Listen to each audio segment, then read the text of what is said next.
Hello, my name is Matthew Stillwell, and today I'm going to be taking you through exercise 4 of page 18 from books number 1 of the Hot House Drumming curriculum. This one introduces a new part of the kit that we've not used yet in this book before, the bass drum.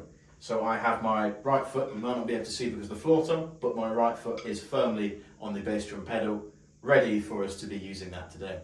So I'm going to play it at a slower pace to begin with, then I'll speed it up and play it at a faster tempo for you. Here's the slower tempo.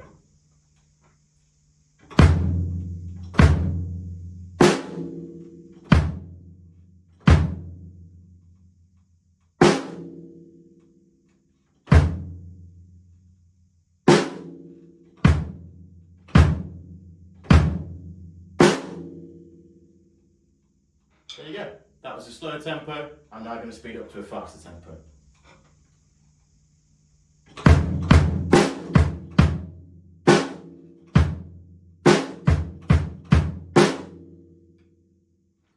That was exercise 4 of page 18, books number 1 for the Hot House Drumming curriculum.